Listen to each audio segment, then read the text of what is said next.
Okay, last Sunday we talk about pagiging slave ba, pagiging servant ba, or pagiging anak. And today we will talk about something that God has prepared. Nagmula po sa kusina ng langit. Pwede na ba kayong kumain? Amen? Alright, so today, buksan po natin ating Bible sa John chapter 15, verses 1 to 7. So John chapter 15 verses 1 to 7. Sabi rito ng Panginoon sa wikang English ay, I am the true vine, and my Father is the vine dresser. Every branch that does not bear fruits or bear fruit, He takes away. And every branch that does bear fruit, He prunes, that it may bear more fruit. Already you are clean because of the word that I have spoken to you. Abide in me and I in you. As the branch cannot bear fruit by itself unless it abides in the vine, neither can you unless you abide in me. I am the vine, you are the branches.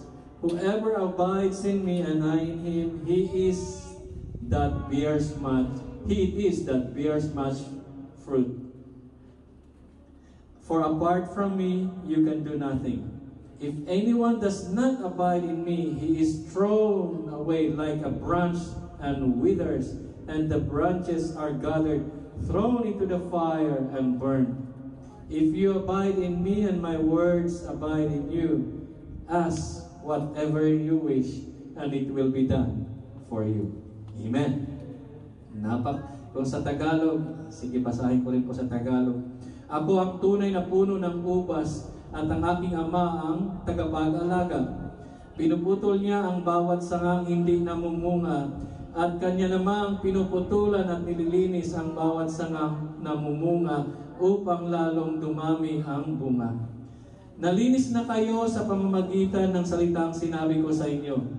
Manatili kayo sa akin at mananatili ako sa inyo. Hindi makapamumunga ang sangang hindi nananatiling nakakabit sa puno. Gayon din naman, hindi kayo makakapamunga kung hindi kayo mananatili sa akin. Ako ang puno ng ubas, kayo ang mga sanga. Ang nananatili sa akin at ako sa kanya ang siyang namumunga ng sagana, sapagkat wala kayong magagawa kung kayo'y hiwalay sa akin. Ang hindi nananatili sa akin ay tatapon at matutuyo, gaya ng sanga. Ang gayong mga sanga ay titipunin at susunugin. Kung mananatili kayo sa akin, mananatili sa inyo ang mga salita ko, hingin ninyo ang inyong maibigan at ipagkakaloob sa inyo. Amen! Ayan, palakpakan natin ng Panginoon. Napakaganda ng pangako, pero bago maabot ang pangako, meron mo ng paalala at babala. So, napakalinaw nito. It's a pretty straightforward command and serious reminder. May paalala at merong pangako. So, napakaganda nito natin pong pakinggan ngayon ang salita at sariwain ng sinabi ng Panginoong Jesus. Sabi niya rito, ano ba yung tinatawag natin sa English na vine? Sa dictionary.com, sabi ang vine, ito yung any plant having a long slender stem that trails and creeps on the ground or climbs by winding itself about a support or holding fast. Yun po ibig sabihin ng vine. Nakita na ba kayo ng ubas? Hindi yung prutas yung punong ubas. Yung pinagmumulan ng ubas, yan po ay sila po ay kailangang may suporta na aakyatan bago sila makapamunga or mamumunga sila. Kung wala silang maakyatan, sa sahig sila gagapang. Amen? Yan yung mga damong nandyan, nakikita nyo, naghahanap sila kung saan sila aakyat. So ganun po yung vine. At sabi naman ni Merriam-Webster, ito yung dictionary, is a plant whose stem requires support and which climbs by tendrils or twining or creeps along the ground. Ganun po ang tinatawag natin na vine. Ito ay paakyat siya, maghanap siya ng akyatan. Pag walang maakyatan, Gagapang muna yan hanggang makahanap siya ng akyatan. Kailangan niya ng suporta. Mahalaga ito sa ating pong pag-uusapan ngayong umaga. Kaya dapat maintindihan ninyo kung ano ito yung tinatawag na vine. At mga payat po yung mga branches niyan. At saka dito, sabi dito sa verse 1, alam natin na sinabi ni Jesus na siya ang true vine. Amen? At ang the Father daw is the vine dresser. So magkahiwalay yun. Hindi yun iisa. Baka sabihin na naman nila, hindi, isa lang yun. Hindi. Sila'y isa, ngunit hindi iisa. Magulo. Sabi ng mga hindi makaintindi. At every branch, sa verse 2, sabi dito, ang wala daw bunga, pinuputol, inaalis. Yung namumunga, tinatapyasan or pinuprune para lalo pang mamunga.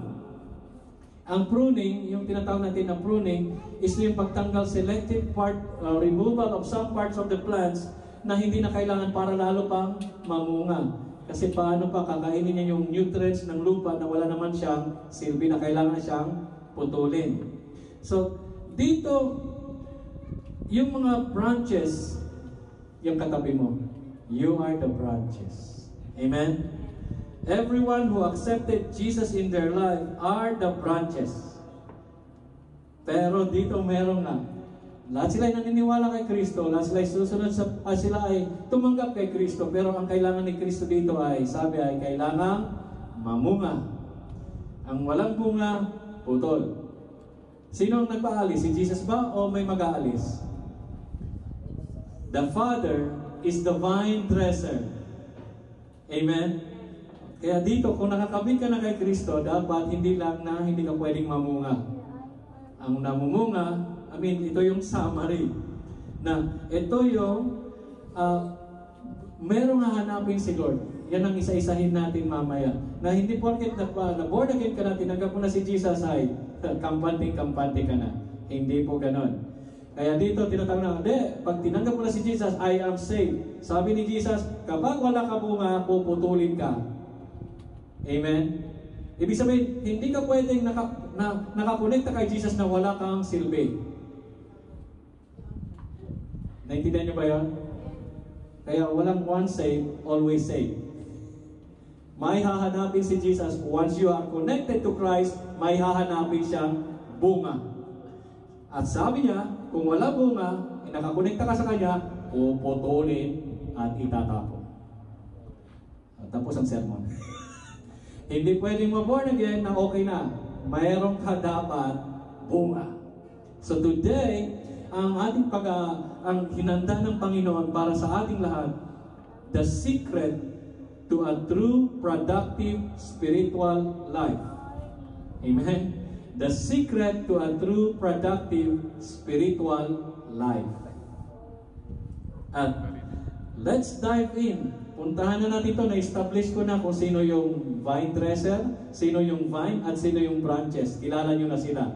The vine dresser is the Father, the vine is Jesus, we are the branches. Nakakonekta tayo doon. And the fruits, tingnan natin kung ano ito. So paano ba, ano bang mga sikreto para maging productive ang spiritual life ko?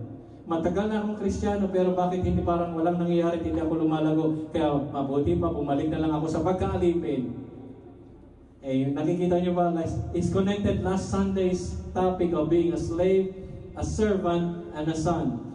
Ngayong umaga, ano ba ang mga sikreto para maging malago ang iyong spiritual na pamumuhay? Now, let's dive into first point. Unang-unang point, kung gusto mong lumago ang iyong spiritual life, according sa passage na to, number 1, it starts with letter F, be firm. Maging matatag ka. Be firm. Sabi rito, abide in me and I in you. Tingnan niyo sa verse 4, manatili ka sa akin at dapat manatili ako sa iyo. Dapat ang isang Kristiyano at isang tagasunod ni Kristo, ang source ng kanyang lahat ay si Jesus lang. In everything in your life, dapat ang iyong iniidolo ay si Jesus lang. Nakikita niyo ba kung anong nangyayari sa paligid natin? Kung paano pinagkaiba ang tagasunod ng Panginoong Hesus at tagasunod ng relihiyon. Ibang-iba. Kita-kita nyo sa balita, kahit ikamatay nila, basta't hindi mahuli yung kanilang pinuno. Sino ang sinusundan? Si Kristo o yung pinuno? Nananatili ba sila kay Kristo o sa pinuno? Sa pinuno. Wala sa Panginoong Hesus. Amen? It's so clear, kaya nga sabi niya, makikita yan sa iyong buhay, yung resulta. Kaya dapat manatili kang firm, matatag, matibay, wala ka ibang ikabubuhay, kamamatay. Wala namang namamatay kay Kristo. Amen? Dapat si Jesus lang. Abide in me and I in you. Not servants of Yeshua. Yan ay trabaho. Yan ang ating role. We have to belong to Christ, no more, no less. Kay Kristo lang dapat, wala nang iba. Kasi, kung hindi inutos ni Jesus yan, huwag nyo nang pansinin. Ignore it. Kung yan ay wala sa salita ng Panginoong Hesus, live it. Amen? Kung nasa salita ng Panginoong Hesus na sinabi niyang gawin natin ito, yun ang gawin mo. Sino ba ang ating pakinggan? Natural, mas makikinig ako sa isang taong namatay, muling nabuhay, at ngayon ay nakaupo sa kanan ng Ama, at siya ay Diyos. Na nagkatawang tao, si Kristo lang yun. Huwag kayong maniniwala na si Kristo ay Diyos lang. Huwag kayong maniniwala na si Kristo ay tao lang. Kaya nga yung mga Hudyo, hindi nga naniwala sa Kanya. Marami pa ngayon, nagsasabi sila ay Kristiyano. Ang gaganda ng pangalan ng kanilang mga sambahan. Ngunit hindi naman sila sa Panginoong Hesus. Amen? Dapat malaman natin yung diferensya nito by the Holy Spirit na ma-discern natin. You must be firm. Number one, always. Kapag walang sinabi ang tagapagligtas mo, live it. Malinaw ba yan? Hindi sinabi ng relihiyon, hindi sinabi ng sino mang tanyag na tao, kasi kung minsan ang gusto natin is yung sikat na tao, tandaan niyo, wala nang ibang sikat dapat kundi si Kristo lang. Siya ang hari ng mga hari at Panginoon ng Panginoon. Siya lang. That is to abide in Him. Abide in me and I in you. Walang sinabi na ang church ang magti-take over sa inyo o sa relihiyon. Sabi niya, I. Take note, I. Abide in me and I in you. So yun yung, you have to be firm. Na marami ngayon, for many will come, sa Matthew 24 verse 5, many will come in my name, saying, I am the Christ, and they will lead many astray. Bakit sila naliligaw? Bakit sila nalilito? Kasi hindi sila nanatili sa Panginoong Jesus. Mas inisip nila yung, ito. Kung kayo puro tao inyong titingnan, maliligaw kayo. Dapat ang hanapin nyo ay ang Panginoong Jesus na siyang nagligtas sa bawat isa sa atin. Sa Matthew 24, many will come in my name. Kaya basahin niyo yung mga pangalan ng mga simbahan na to. Na mga grupong ito, nakakalito. Pero ang ebidensya, obvious. Huwag na kayong lumayo. Malinaw pa sa sikat ng araw yan. Many will come in my name saying, I am the Christ, and they will lead many astray. Who caused the problem? Sinong naging dahilan kahit sila nalito? Yung mga taong nagpauto. Sabi ni Jesus, manatili kayo sa akin at ako ay mananatili sa inyo. Bakit sila nauto? Hindi sila nanatili kay Kristo. Kunin na ang lahat, huwag lang si Jesus sa inyong buhay. May amen ba doon? Palakpakan natin ang Panginoon. They will come, they will be very good. Kaya ang daming maliligaw sa huling araw. They will come in the name of Christ. Kaya, brothers and sisters, we are now living in the last days. Politika or whatever it is, the most important, huwag kayong magpapekto. I only follow one. I'm only focused to one. And that His name is Jesus Christ. Hindi siya nakasulat na ganito sa inyong mga harapan. Nasa inyong puso dapat. In every breath, is always about Jesus. At sabi niyo rito na sa John 14:26, anong nakalagay dyan sa John 14:26? Your guarantee that makes you entirely different. Ito ang magiging, para maging kakaiba kayo, makakaiba tayo sa lahat ng nagsasabing sila ay mananampalataya. This is it. but the helper, hindi lang tayo iniwanan ng salita kundi may pinadala ang Panginoon. But the helper, the Holy Spirit, whom the Father will send in my name, He will teach you all things and bring to your remembrance all that I have said to you. So ngayon, hindi ka nag-iisa. May kasama ka lagi. Hindi mo masasabi, kung ikaw ay born again, hindi ko pa rin maintindihan. Have you ever received or asked the Holy Spirit to help you to understand what you are reading in the Bible? Amen? Dapat naiintindihan mo na because you are connected to Christ. Or hindi mo maintindihan because you were never connected to Christ. That's the thing. Naintindihan nyo ba? Ang tagal ko na hindi ko maintindihan pa rin. You have to ask yourself, talaga bang na-born again na ako? Bakit hindi ko maintindihan? Now, God is actually dealing with everyone na naririto ngayon. I have been reading, hindi ko makita. Why are you still so blind? Ibig sabihin ba, hindi mo pa natanggap yung helper, the Holy Spirit that our Lord have sent in His name, para ikaw ay turuan. Ang sabi dito, He will teach you all things. Ito yung guarantee na magiging kakaiba ka sa lahat ng mananampalataya. This is the evidence that you are born again, Spirit-filled. You're blind because you're not filled. You are blind, you're deaf because you're not Spirit-filled. You are still in slavery. Pero assuming, akala mo Kristiyano ka na. Dangerous, di ba? Self-deception. Here we go. At sabi pa rito, and bring to your remembrance all I have said to you. Ang tinutukoy niya rito ay yung mga apostol. Ay, hindi naman ako kasama doon. Sino ba yung Holy Spirit na pumasok sa mga apostol? Is it the different spirit na narito sa inyo ngayon? It's the same spirit. Pinapaalala niya, alam niyo, mas mahirap itong kalagayan ng mga apostol na physically nandun sa harap ng Panginoon. Kasi celebrate lang nila ng Passover, Last Supper, pagkatapos na alis ng Panginoon. Kaya sinabi ni Lord, huwag kayong mag-alala. Ipapadala ko ang Holy Spirit. Same thing sa ating ngayon. We need the Holy Spirit more than ever to be firm. Kasi kabi-kabila ang mga Antichrist. Kabi-kabila ang mga false religion, false teachings, false gospels. We need the Holy Spirit to teach us the whole truth, to remind us of the same belief ng mga apostles. Amen. So there is only one thing that we need to do. We have to be firm that we need the Holy Spirit in every step of this walk, the spiritual walk. Kasi we are talking of productive spiritual life. Hindi po ito isang tinatawag natin na prosperous life. No. Kung prosperity pinag-usapan, si Jesus nakasakay dapat ng limousine. Hindi, ang sinakyan po niya, asno. Hindi po kabayo. We are not talking about material riches when it comes to blessing and spiritual prosperity. We are talking about we are becoming like Christ. So first step to become productive in our spiritual life is you know how to say no to the devil and yes to Christ. That's the first secret. Kung hindi ka makatanggi at always you compromise your faith, you compromise your belief, you become weaker and weaker. You will not become productive. Kung si Kristo ay emotional na Diyos, hindi magtatagumpay sa krus.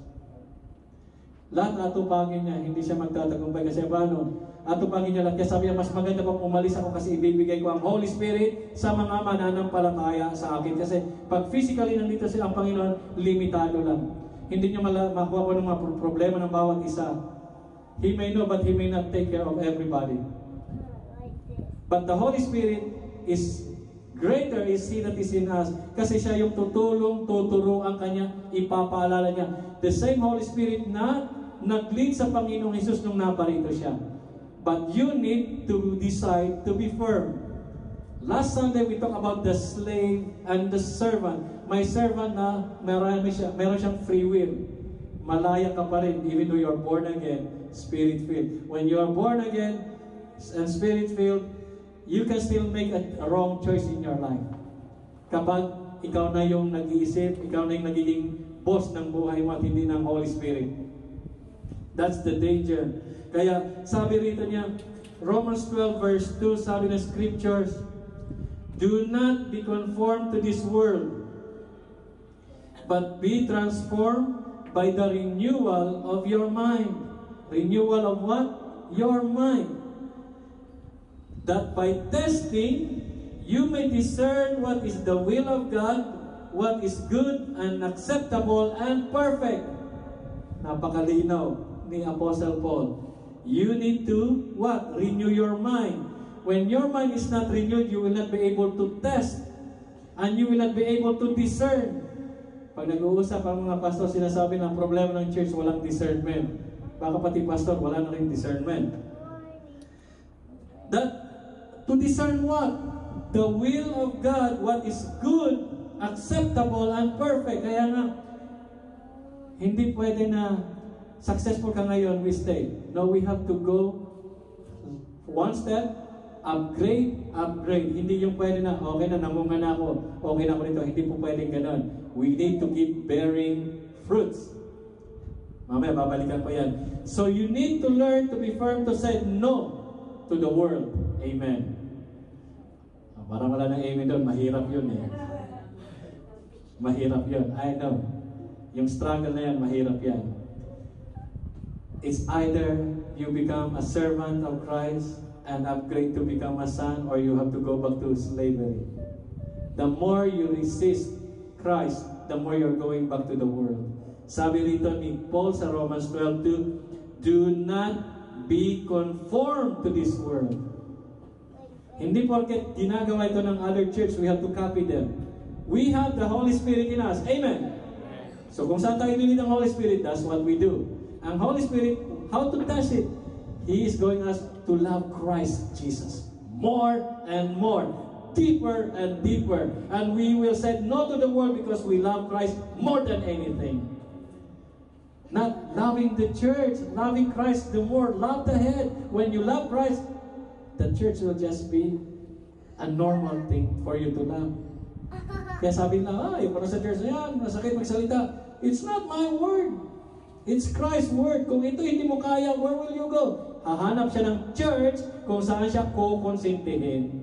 Kaya hindi siya lalago spiritually. At ang mangyayari, assuming, save siya. Assuming lang. If you love Christ really, you have to follow His word, abide in Him, and He is in you. Amen? That's how to be firm. Hindi po madali. Beware. Now I'm going to give you, pero you have to be ready. Because this word is really hard and harsh. Para itong injection na napakalaki ng karayom. 1 Corinthians 5:11. Now, may reflect nila dito. Baka sabi lang, inimbento ko to. 1 Corinthians 5 verse 11. So, I'm just saying that you have to be firm on this thing, but do not condemn nor judge. Naintindihan niyo ba ibig sabihin? Do not condemn nor judge, but be firm. Manatili kang matatag. Here goes. But now, I am writing to you, not to associate with anyone who bears the name of a brother if he is guilty of sexual immorality or greed, or is an idolater, reviler, drunkard, or swindler, not even to eat with such a one.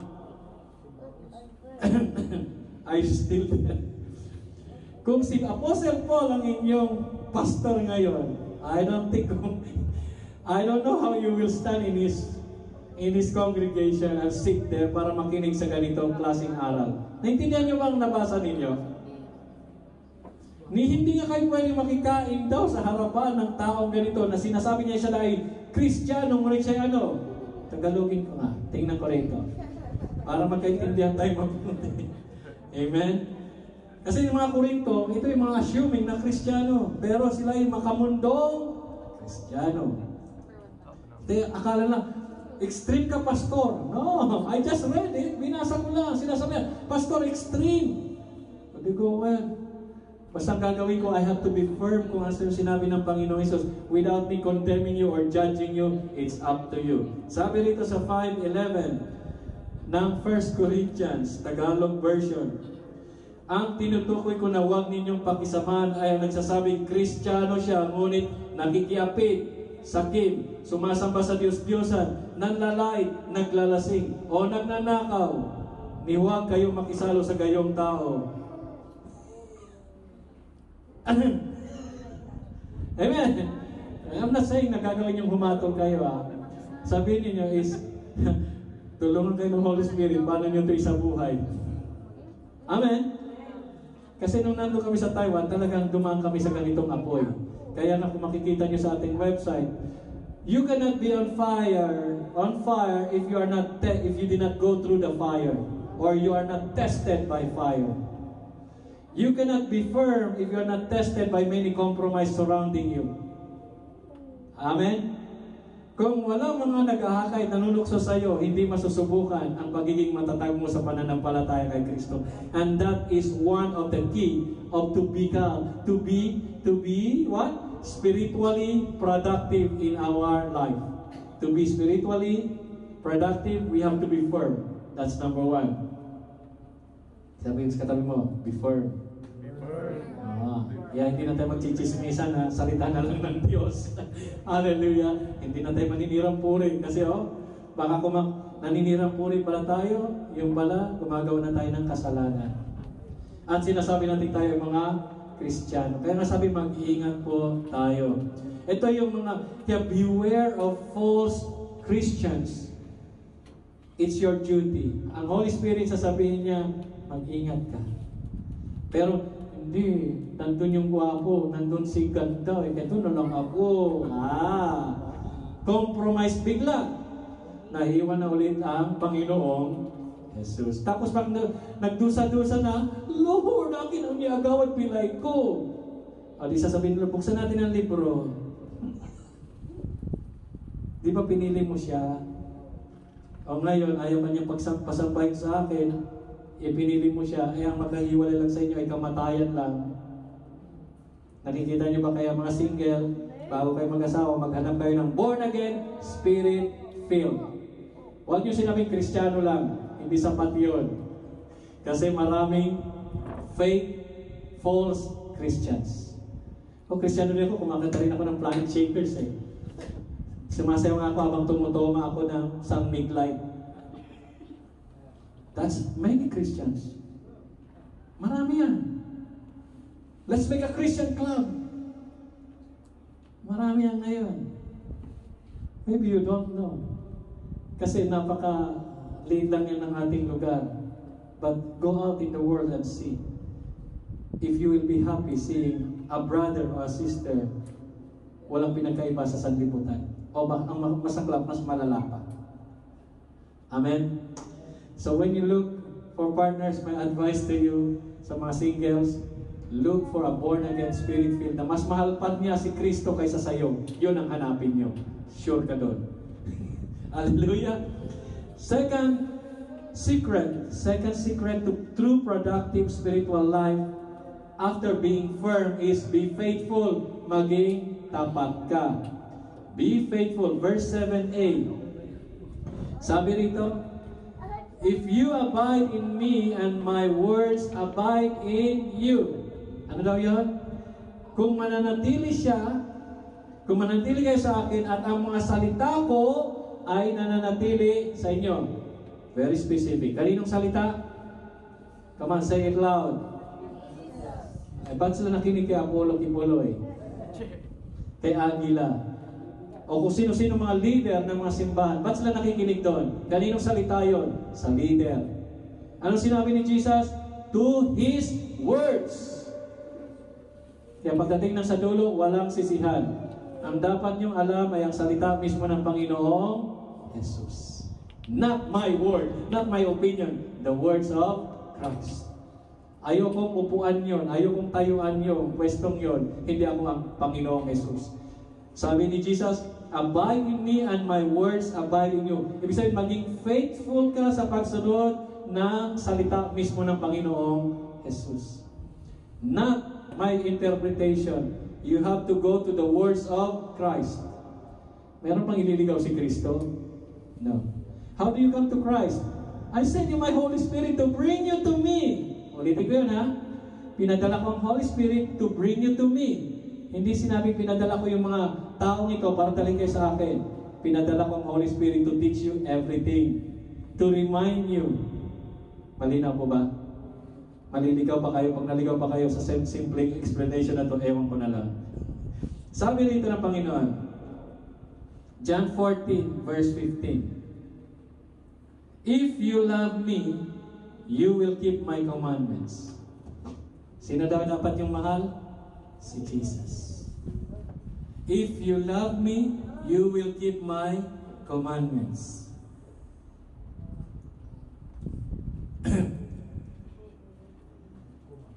John 14:6. And I will ask the Father, He will give you another helper to be with you forever. I am the way, the truth, and the life. Yung John 14:6. John 14:16. And I will ask the Father, and He will give you another helper. Kailangan niyo ba ng helper? Amen? O hindi mo na kailangan. Kailangan mo na lang yung mga magagaling at mabubokang pastor na magaling mambola. Na parang salesman at parang nagbebenta na ka-necktie pa. You need a helper, the Holy Spirit. Do you see Him? Do we see Him? No! Pero you can have Him. Amen? Kung nagugulan kayo, sino kakausapin nyo? The Holy Spirit. Sino bang pinigay? And I will ask the Father and He will give, sabi mo, me, the Holy Spirit. Amen? He will give you a helper. The Holy Spirit will help you with your struggles, with your problem, with your mental status, with your financial, with your physical needs. Ibibigay lahat ng Holy Spirit to make you grow stronger spiritually, productive. Amen. Basta't ready ka lang to follow Him anywhere He leads you. Si Jesus ba, dinala ng Holy Spirit after siya na-baptize? Dinala ba siya ng Holy Spirit doon sa Mangkapi? O di monarch ng Kapira? Hindi. Saan dinala si Jesus? Sa disyerto. Disyerto para ano? Gawin yung bato na maging tinapay. Tinukso siya. He said, Satan, to be tested. Same thing. Dadaling tayo ng Holy Spirit in a place where there's no comfort. Where there's only what? Testing, trials, troubles, to make you stronger. Amen? Bago nag-umpisa ng ministry si Jesus, He went through that. Mapalad tayo, nasa aircon pa kayo. Pero sa inyong life, God has already prepared how He's going to train you. Yung mga extra baggages nyo, matatanggal yan. Be faithful to the word of Christ. There's no other words I will listen to. There's no other command that I will listen to. Be firm on that and be faithful to obey it. Amen? Gusto nyo bang mamunga? Pumalampak tayo sa Diyos. Huwag nating patuloy at ulit-ulitin at gawing habit na bigyan natin ng kalungkutan ang banal na Espiritu Santo. Tuturuan kanya, but brothers and sisters, stop. Sabi niya, stop. Stop pleasing your flesh. Your flesh, the desires of the flesh. Yun yung binasa ko kanina. Ano yun? Sexual immorality, greed, idolatry, reviler. Alam niyo yung reviler? Ito yung sobrang party, sobrang saya. Mukbang. Gluttony is part of reviling. Sobrang party-party. Swindler. Oh. Gagamit ka ng tao para ikalalamang mo. That's like swindling. Sabi nga, don't even eat with these people. Hallelujah! Alright.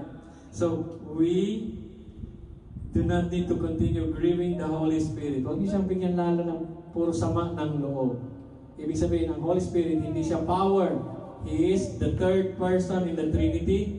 We believe in the Father, the Son, and the Holy Spirit. And the Holy Spirit ay nalulungkot kung hindi niya nagagawa ang kanyang role sa iyong buhay. Ano ang role ng Holy Spirit? To help you, to teach you, to remind you. para mahalin mo ang Panginoon at ikaw ay maging anak ng Diyos. Ang role ng Holy Spirit is to make you the child of God God wants to be. That's what He wants to do. Hindi, I want to be the child of the world na lang, masaya sa mundo. Kasi, masaya ba ang mundo? For me, I'm tired of the world. I hate it. Unless you begin to hate the world, you will never learn to love Christ. Kasi ibig sabihin, 50-50 pa ang yung desisyon maging alipin o maging lingkod ng Diyos. Kaya nga, sample lang bibili sana ako ng jeans. Para naman pangkabataan daw. Ang inalok sa akin, nung nagbebenta, ito na lang sir, yung may punit. Kapag thanks na lang. Kasi baka mamaya matisod pa sila sa akin. Kasi yan ang puso sa mundo. Bakit ako makikigaya sa style? Kahit ito is, ano ba gusto natin isuot? There's nothing we can choose to wear. Ang importante dyan ay sa inyong lifestyle na buhay. Pero wag mo nang palalain sa mga bagay na lalo magdadalawang isip yung tao. Paano pag nakita niyo ako doon na sumasayaw ng Zumba at ang sinasabi ay giling-giling? O di mag-iisip kayo. And that's what the churches are, some churches are doing. Nako-confuse tuloy kayo. Ano ba talaga kabanalan? Ano ba talaga ang pagiging righteous? Is that righteous? You make the choose. It's gonna be, kaya kung ikaw dapat ang magdidesisyon, paano mo susundin ang utos at salita ng Panginoong Jesus. Bawal bang sumayaw sa Panginoon? Hindi. Bawal bang humiyaw? Hindi. Sumayaw ka sa tugtuging makalangit, huwag sa tugtugin ng sanlibutan. Hallelujah. Gusto niyo magsumba? Wag lang kayo magtumba-tumba. Sumba in the tune of Planet Shakers. Amen? Pwede naman. Hindi ba sinasabi mo kayo sumayaw na parang pumapatay ka ng lamok? Hindi kang makapatay ng ganyan Dance when you feel like dancing. Shout when you feel like shouting. Sing when you feel like shouting. Just be faithful to the words of Christ. Don't follow what the world is doing kasi malilito ang mundo. Kristiyano ba mga yan? Bakit rakistang dating? Yung damit niya naubos ng washing machine kaya hanggang dito na lang.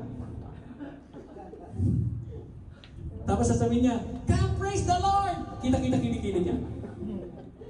Yung mga tao tuloy, hindi na si Kristo pupuntahan, kundi si sexing nasa harap. Diba?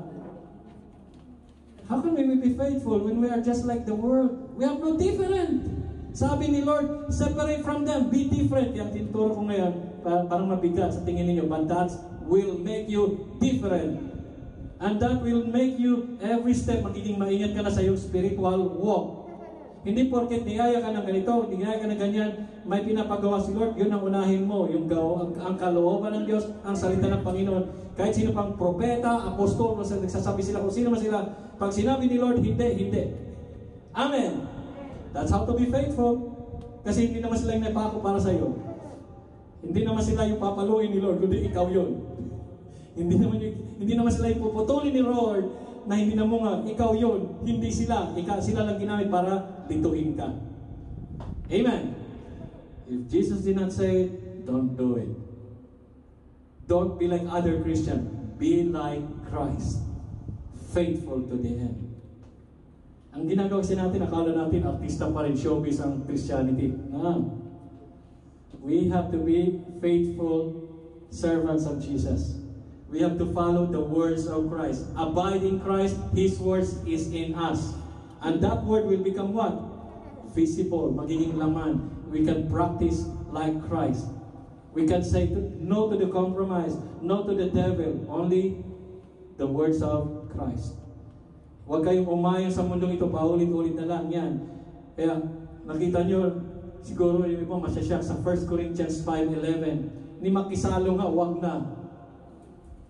If Paul was here, baka sabihin nyo, ayaw ka nang maging born again. Well, goodbye. That's in the Bible. It's not my opinion. Nakita nyo? You want me to read it again? But now I am writing to you not to associate. Hindi aso-aso. Associate with anyone who bears the name of brother if he is guilty of sexual immorality or greed, or is an idolater, drunkard, or swindler, not even to eat with such a one. Sabi niyo, napaka-extreme. No, that's how it is. That's what's in the Word of God. You're not to judge them. Hindi mo naman sila kaya lang, you don't have to be sitting there, baka mamaya, uminom ako halimbawa, nakita niyo ako doon, sa town center, nagiinuman sila, nakiupo din ako. Pag si pastor, makikiinuman lang. Hanggang sa iinuman ko ba, dagong. So we have to be careful. Yun ang sinasabi na mag-iingat ka. Kasi baka magdalawang isip na t-shirt siya, palo ko born again hero. Kasi there was a concert, in-sponsor ng church way back. Nakita kasi yung mga magko-concert nagiinuman sa isang lugar. Siguro nagpapalipas lang because sabi nga is drinking is not a sin. Drunkenness is a sin. But hindi siya naging magandang picture sa mananampalataya. Kung kayo mag-asawa, maglalaklakan kayo ng mag-inom kayo, huwag nyo na ipakita sa mga anak nyo. Amen? Baka pag nalasing kayo, pati sa nagkasala dahil sa inyo. So sinasabi bang bawal uminom? No, I'm not saying it's bawal. But be careful. Amen? At sabihin na, wala sa Biblia, pastor, bawal uminom. Yeah. Kasalanan na maglasing. I just want to make things clear. Amen? Be faithful to the Word of God. Kasi si Jesus ay ganun din. Nakita si Jesus na uminom, pero hindi naglalasing.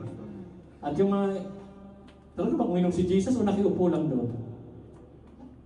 It doesn't matter. Jesus was saving people. Pag ikaw ay umupo sa mga makasalanan, what are you there for? Nandun ka ba para magligtas o para makisawsaw lang? What is your motive sitting down with these kinds of people? Sabi mo, paano pag yung mister ko, asawa ko yun? Wala kang choice, inasawa mo eh. Panalangin mo siya ay maborn again din. Amen? There we go. So, let's just read one more. So, okay na, alam na natin kung sinong tutulong sa atin. The Holy Spirit. So, there's no, you don't have to call 911. Holy Spirit. Anywhere, any emergency, any needs, nothing, no need, o walang problema, call the Holy Spirit to teach you. May problema, call the Holy Spirit to strengthen you, to comfort you. In everything, call the Holy Spirit. Kung kailangan mo ng prayer, na kailangan mo talaga na may nandun, call us. And we'll just tell you, let's pray to the Father, through the Son, led by the Holy Spirit.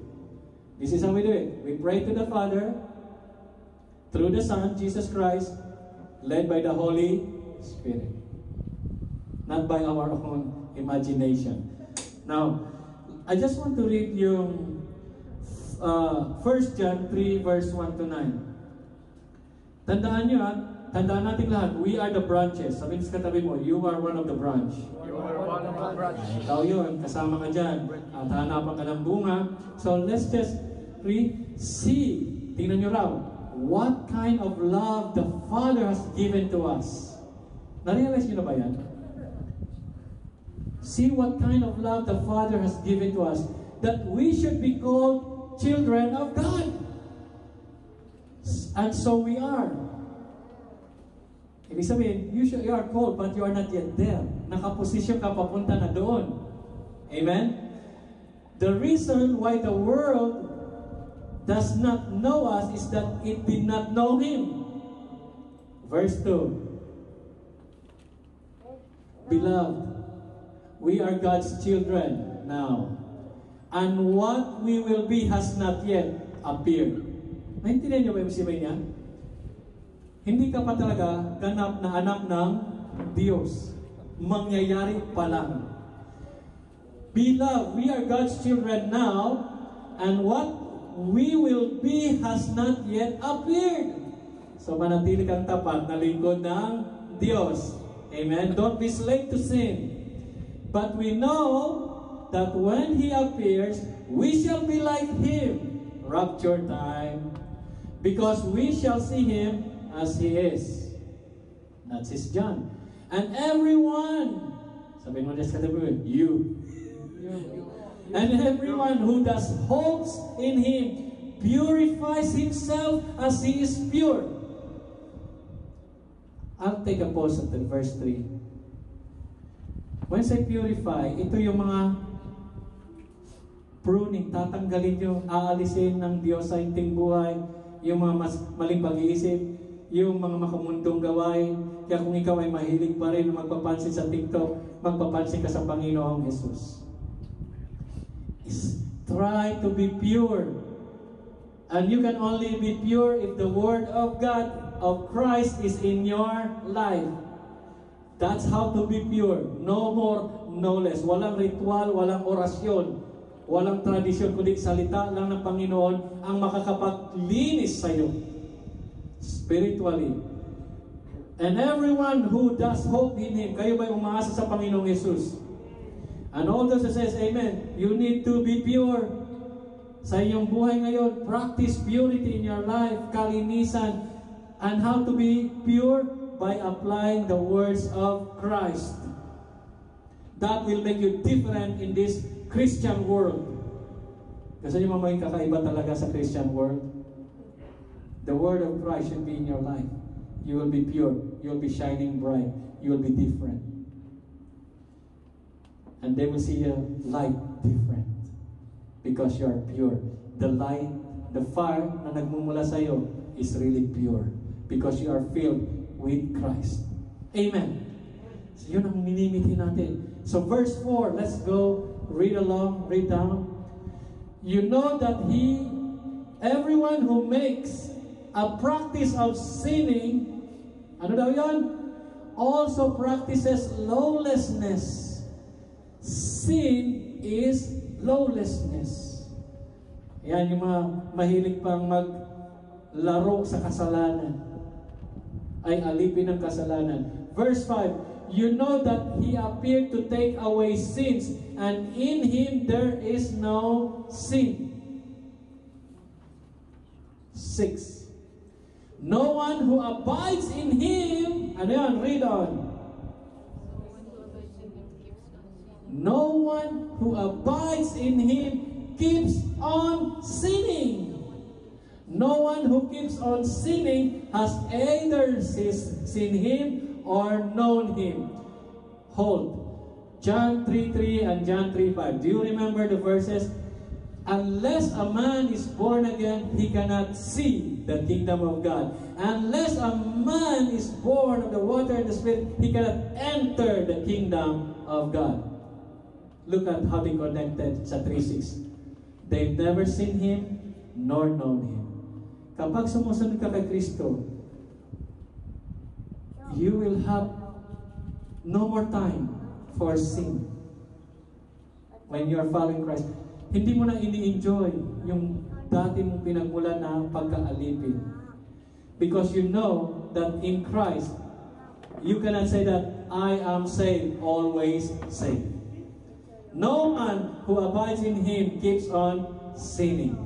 Abides means continuous, remaining continuously, steady with Christ, not leaving Christ, always trying his best or her best to be led by the Holy Spirit. You cannot do it. Hindi mo kaya yan. You need the Holy Spirit. You cannot say that I will change from now on. Impossible. Make the decision to be led by the Holy Spirit. Surrender your will to God. Lord, hindi ko kaya. Hindi ko maintindihan. I need you. Then He comes. Oh Lord, kaya ko ba to? Okay lang yan. Kaya pa namin to. He won't come. Bahala ka. Kasi ang trabaho niya is what? To comfort you, to teach you, to remind you. Not to sit around and do nothing. Dapat ang Holy Spirit ngayon ay so active in your life that when they see you, you influence them. Hindi yung in-influensyahan ka. So that's verse 7 ng 1 John 3. Little children, let no one deceive you. Whoever practices righteousness is righteous as He is righteous. 8. Whoever makes a practice of sinning is of, kanino? Read it. Whoever makes a practice of sinning is of who? The devil. For the devil has been sinning from the beginning. And that's the reason the Son of God appeared, was to destroy the works of the devil. Amen. No one born of God makes a practice of sinning. Practice. For God's seed abides in him, and he cannot keep on sinning. He has been born of God. Praise the Lord. Malinaw? Kaya pag nagkakasala ka at ini-enjoy mo, you are a slave. Hindi ka makakapamunga. You won't be. You are self-deceived. At ang masakla pa, sinir mo pa sa kabila, dinamay mo pa. The Word of God is straightforward, very clear. Once saved, always saved is not right here. He said, yung mga naka-attach na sa akin, connected to me that does not bear fruit will be what? Cut off. And what? After cutting off, that's it? No. Hayaang mamatay, matuyo, malanta, at susunogin. That's what Jesus said, not me. Kaya baka mamaya mainganyo kayo sa doktrinang ito. Beware, you've been warned. Not by my opinion, the words of Jesus Himself. Amen. Are we going to abide in Christ or abide in people's opinion and interpretation? We have to always abide in Christ. Abide in me and my words abide in you. Be faithful no matter what. Kasi ang kasama natin ay, kung may forever, there is forever. Kasama mang Holy Spirit, forever. Sabi lang, walang forever. Yung mga tao makamundo, walang forever. Kami may forever, and we are so thankful because the Holy Spirit is in us forever. Hallelujah! So let's go. So yung plant, whose stem requires support. Remember yung mga branches, kailangan nilang umakyat at papulupot-palupot yan kasi kailangan nila, the more na mas matindi yung pulupot, mas malakas ang kanilang kapit at pag-akyat. Si Jesus daw yun, pero tayo yung mga namunga. We are the branches that bears fruit. So, kailangan po natin, bilang mga branches, we have to faithfully spread the good news of salvation. Amen po? I-share po natin. At sino magtuturo? Pastor, hindi ako nag-aaral, hindi ko alam. Wala bang ginagawa si Lord sa buhay mo? Then this is your opportunity. Let the Holy Spirit start working in your life. May mangyayari kakaiba sa iyong buhay. The Holy Spirit has been there baka for a long time, hindi nga lang ninyo pinapakilo sa inyong buhay. Kala nyo siguro ang kapuspusan ng Holy Spirit ay yung emosyon na emosyon kayo at tapos umiiyak ka. Yeah, that's kind of it. But when you are filled with the Holy Spirit, you can prophesy. You can share the Word of God. That's how it is to be filled. You can stand a witness for Christ. Sinasabi na, alam nyo, ganito ang daan papuntang kaligtasan, hindi lang si Jesus, ikaw ngayon ay maninindigan. Hindi, sabi ni Jesus, Jesus is the way, the truth, and the life, and there's no other way. Pag ginagawa mo yan, you are doing a very good job being led by the Holy Spirit, but you will not be popular among the world.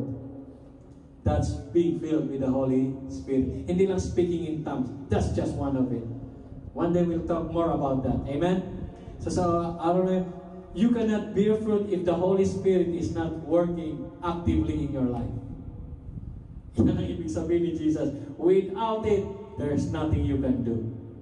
Amen? At mayroon pa sinabi si Jesus dito sa mga apostles niya, you are cleansed because of the words I have spoken to you. Do you know that even right now na naririnig yung salita mismo ng Panginoon, we are being cleansed. Spiritually cleansed. Natatanggal yung mga natatagtag. And how much more if we remain pure, we become fruitful. That's number 3. But before I go to the number 3, third point and the last point, I would like us to read on the scriptures in Ephesians chapter 5, verse 15 to 17. Kasi in this world, we are like, we are sent out among the wolves. Balikan ko yung branches before I go to that. But let's go to this verse, Ephesians 5:15 to 17. Ano daw yung branches kanina? Kapag hindi siya makahanap ng akyatan, siya'y gumagapang. Tama? Gumagapang, creeping on the ground. Yun yung mga branches. Tama po? Now, ano bang trabaho ng mga anak ng Diyos? Our duty as born-again, spirit-filled Christian is to influence the world, to conquer the world. We have to creep. Kaya nga sinabi ni Jesus, be wise as serpent, but be gentle as a dove. Maging matalino kayo katulad ng ahas, ngunit maging gentle kayo katulad ng isang kalapati. Ibig sabihin nun, we have to influence the world with the gospel of Jesus Christ. Pagkapang. Even though pagkapang yan, ay tayo pa rin ay mamumunga. Amen? Nakita niyo ba na si Jesus, He came like a thief in the night para magligtas? Hindi pa rin nalitinan. Sa mga nakinig at natuto, naligtas sila. So, sa atin po, we are the branches. Sometimes we have to go crawling, creeping para lang makapag-abot ng kaluluwa na maligtas. We are not, and this is one of our way of fulfilling the Great Commission by spreading the words of Christ. But we have to be what? Ephesians 5 verse 15, look carefully then how you walk. Ito yung nabanggit ko kanina. Not as unwise, but wise. Ephesians 5:16, making the best use of time because the days are evil. Kapag may pagkakataon ka makapag-share ng Word of God, you don't need to be an expert, Genesis to Revelation. You just have to be what? Lord, I am here. Use me. Naiintindihan niyo ba yun? Lord, narito po ako. Gamitin mo ako. You don't have to be somebody, Lord, hindi ko alam gagawin ko eh. Just be there. Lord, I am here. I don't know much, but use me if you want. Okay ba yun? You don't have to be so perfect na we can make mistakes. Pero ang tinutukoy when we come to sinning is you are enjoying the sins. So when you want to be used by God, brothers and sisters, just be there. Para ngayon ma-experience mo at maranasan ang pagkilos ng Holy Spirit sa iyong buhay. So, that's one of it. But sabi dito sa Ephesians 5, be careful. Do not be unwise. Look carefully then how you walk, not as unwise, but as wise. Na ang motibo mo pag mag-share ka ng Word of God is because you want them to get saved, nothing more, nothing less. Baka naman gamitin mo ang Word of God para lang pakopyahin ka sa exam. Meron. O para makapangutang ka. No, don't do that. 16. Making the best use of the time because the days are evil. And then lastly, therefore do not be foolish, but understand what the will of the Lord is. Malinaw po ba? Sign it up and highlight niyo po sa inyong mga Bible yan. Now let's go to the last.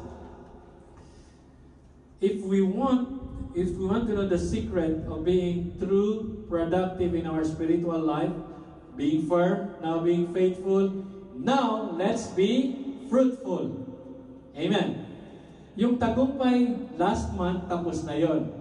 Yung bunga mo last month, tapos na yon. You have to keep bearing fruit. Let's look at this. Sabi rito, whoever abides in me and I in him, it is that bears much fruit. For apart from me, you can do nothing. Pag namunga ka na ba, gano'n na lang? No, you have to keep bearing fruit. Hanggang kailan? Hanggang kailan tayo dapat namumunga? Hanggang rapture. Amen. Huwag kang titigil. You have to keep going, bearing fruit. You don't have to stop. Kasi habang namunga ka, pagkatapos mamunga, puputulin ng Diyos para mamunga ka pa lalo. Kaya yung mga pagsubok, it's one of the way that God is blessing us. Naintindihan nyo na ngayon na yung mga trials and mga pagsubok na dinadanas yung sometimes it's kind of strange. Akala nyo, ano ba nangyari ito? Kung kailan ko sumusunod sa Panginoon, lalo nagiging maraming pagsubok. Ibig sabihin, namumunga ka at lalo kapag pinapamunga ng Panginoong Jesus. At sino daw yung nag-graph? The Father. Oy, son, look at this. Namumunga. Oh, lumalago sila. Putulin natin ito para lalo pa sila mamunga. Though, what is the fruit? How to be fruitful? We already know this thing, but we have to remind ourselves. Galatians 5, verse 22-24. Sabi ng katabi mo, namumunga ka ba o natutulog ka na? Hallelujah! Namumunga ka na sa muta. Galatians 5, verse 22-24. Kaya pa ba ng ating isipan? Are we having overload in our minds? This is the last point. But the fruit of the Holy Spirit, is love, joy, peace, patience, kindness, goodness, faithfulness, gentleness, self-control. Against such things there is no law. Amen. Yan yung hanapin ni Lord. Ano ibig sabihin ng bungang yun? Your character. It's from within. Lalo kang binabago ng Diyos. Hindi mo na kailangang may manita sa'yo. May naninita na sa'yo mula sa loob mo. Ay, kapatid. Ay, anak, wag yan. Okay. Hindi mo na kailangan na sitahin ng sitahin. Malalaman mo na yan. Alam mo na nasa iyo na ang Holy Spirit. Kaya nga sinabi ni James, consider it pure joy when you face diverse kinds of trials. Kasi dinidevelop niya yung bunga. Amen. So ito yung mga bunga na makikita sa isang Kristiyano. That they will become what? More loving. The more na inisulto sila, praise the Lord, God bless you. Unti-unti yan. It's not gonna be one day affair. Tuloy-tuloy po ito. There is no law. At sabi rito sa verse 23, tingnan natin yung 23, verse 24 na ito yung opposite. And those who belong to Christ, Jesus have crucified the flesh with its passions and desires. Kung kayo na kay Kristo ka daw, lahat ng mga kasalanan ay nakapako na kasama ng Panginoong Jesus. Now, pagkasabihin nyo, let's take a look at those things. Now we go higher. Galatians 5, verse 19. Para maalala ninyo, tiwas-iwasan. Kung pwede, huwag bawasan, alisin. Patayin. Dito hindi tayo nagbabawas ng kasalanan. We have to surrender it and have it crucified. Now the works of the flesh are evident. Sexual immorality. Impurity. Kung ikaw ay nanonood pa ng mga malalaswang panoorin, that's impurity. Kung ano yung mga masasamang iniisip, dulot ng mga music, that's impurity. Dinudungisan niyang iyong kaluluwa. The levam, the inner person. Huwag niyong dungisan ang inyong malinis na kaluluwa dahil sa salita ng Panginoong Jesus. Sensuality. O diba? Para makakuha ng maraming view, kailangan magtanggal ng mas maraming damit. Magpakita ng mga dapat ay hindi pinapakita. That's sensuality. Yung mga palatalastas na ano ba yung patalastas na sikat na alak na may maraming magagandang babae na sexy. That's sensuality. Now the works na idolatry. Pag ang hinangaan nyo ay kung kahit anong bagay tao, you are devoting your life, you are spending money on this thing, that's idolatry. Sorcery, pangkukulam. Enmity, strife, yung enmity, may kaaway ka, di mo patawad. Strife, magulo kang tao, wala ka nang inisip kundi away. Matinding jealousy, selos na halos nakadikit. Hindi fits of anger, hindi lang nagagalit, nagsusuntok ka na talaga. Road rage, usong-uso yan. Rivalries, pasikatan, pagalingan. Dissensions, pagkakabahabahagi, division, ibig sabihin, dissension, ideas that will make you what? Hate each other. Uso sa mundo. Envy, matinding pagnanais at inggit. Drunkenness, yun na yun. Orgies, bakit hindi nyo alam yan? Ito yung party with involving multiple sexual partners. That's orgies. And things like this, yung mga ibang hindi binanggit, things like this, sugal. When we say things like this, sama na yung mga hindi binanggit na uso sa mundo na naghihiwalay kay Kristo. Kaya walang lusog. Ito, hindi binanggit yan? Hindi. kasama yan sa things like this. Amen. Kaya wala silang lusot, walang dahilan. Now again, Paul. Ito naman si Apostle Paul. I warn you, as I warned you before, that those who do such things will not, sabi niyo, will not inherit the kingdom of God. Hindi siya magmamana. Hindi siya anak ng Diyos. Kahit sabihin pa niya na makailang ulit siyang binautismuhan, hindi siya magmamana kasi hindi siya naging anak ng Diyos. Hindi siya tagapagmana. Siya isang, sigaw niyo, alipin. Sigaw niyo, mas malakas. Alipin! Ayan. Kaya yung mga pasaway, sabi niyo, alipin! Hallelujah! Kasi alipin sila ng kasalanan, sigawan niyo, alipin! Alipin!